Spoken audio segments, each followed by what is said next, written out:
Hey guys, it's Dr. Braddock and Dr. Clay with Legacy Gold, where our goal is to help you communicate what it is that you do to the people who need it most at the highest level possible. And today we've got a pretty cool video for you guys. Yeah, we absolutely do. We had a client call us last week, and a lot of our clients, they want to just ask us situational things that they handled and wanted to know that they handled them okay. And we had one that they really thought they did a great job handling the situation, but it was actually one that could definitely backfire on them. And so what he wanted to know was, he had a patient come in that he had previously talked to. He had gone over their x-rays, reported findings, the whole 9 yards. And the patient seemed to be in some agreement but didn't start care. And one of the things they talked about was the patient wanted to know, if it's this important, if it's this bad, why is this something that my medical doctor wouldn't have talked to me about? And unfortunately, in this case, the chiropractor took the medical doctor and literally threw him under the bus, and it's the last thing you want to do. Yeah, anytime that you try to elevate yourself by pushing someone else down, it's always going to backfire. And we'll role play this out in a second, but the last thing you want to do is talk about that they don't have any idea what they're doing, all the negative things that that chiropractors have said about medical doctors, or that some had said about some. You never want to try to push that guy down. You really want to take that opportunity to elevate what it is that you do, how specific that is. Even elevate what they do, help them understand what they do. It's probably great, and it's probably great for you if you need it. However, what I do is this, to build both of you up at the same time. And patients won't be able to put their finger on that, but they love it when you do that. And anytime you try to say, well, because he didn't know this, and he didn't do this, and he's never been trained here, and all this sort of stuff, you start to do that, and it just makes you look like you're pitted against them. Yeah, you're another one of those bad guys. So let's go ahead and role play that. I'll be the patient, Dr. Braddock will be the doctor, and it just pretty much goes like this.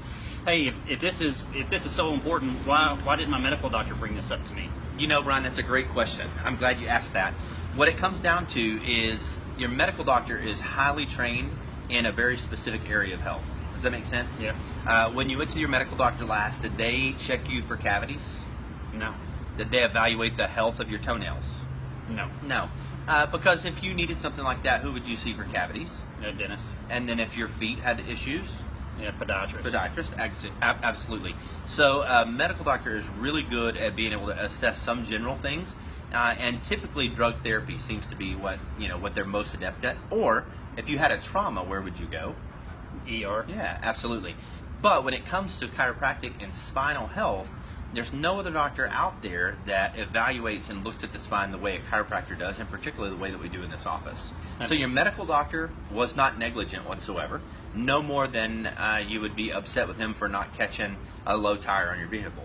It's not really his wheelhouse. It's not what he's trained to do. So it's nothing that he did wrong. It's just something that needs to be evaluated through the eyes of somebody who actually specializes that, and that's why you're here today. That makes perfect sense. Awesome. So you can see right there, Dr. Braddock didn't say anything bad about the medical doctor. He really just identified what the medical doctor's specialty is, what you would need to go to a medical doctor for, and then what the chiropractor's specialty is. Because we all know, if you take a spinal problem to a medical doctor, there's only two tools in the toolbox, right? Drugs or surgery. We don't want that for our patients unless we absolutely have to have that. Yeah. Enormous truck. So one other thing that I just thought about, because this whole thing actually happens probably even more often than not, when I'm the patient, I say, hey doc, I've been going to a chiropractor for like 5 or 6 years. Why did he never take x-ray? Why did he never show me this? No one's ever showed me this before. Yeah, I totally understand, and probably was a great doc, but in chiropractic, we do have doctors that specialize in different areas. And here at our office, we're more of a structure-based, function type chiropractor. We want to take the time, we want to take those x-rays, we want to find out exactly what the problem is and how we can address that and help you the most. That's awesome. Because the last thing you want to do is try to say, well, your last chiropractor didn't know what he was doing. Your last chiropractor should have told you that. Your last chiropractor should have actually been aware of this. All those things that you may be thinking in your head, the last thing you want to do is try to make that guy sound bad. And so what I'll do is people will say that. I'll say, I can't say exactly what happened on that visit. I'm not in his office, so the last thing I want to do is say that he missed something or something like that. But if you were to go to a neurologist and a urologist, they're both great medical doctors, but they do two different things. So you have to understand that you can go to several chiropractic offices and get treated slightly differently because of their specialty. Yeah, use that scenario as an opportunity to allow the patient to see how you are unique and different versus taking the other guy and throwing him underneath the bus. Yeah, it's not that you're good and they're bad, but you're unique and different. Yeah. Whatever you do, you know, what makes that unique, and really elevate that. And the more that you take the opportunity not to say, berate, chastise, defame the other doctor of any side, the better you're going to look in the long run, the more integrity you're going to have when you communicate. Absolutely, guys. As always, thanks for watching these videos. Be sure to comment below, like below, and we'll talk to you soon. God bless. Thanks, guys.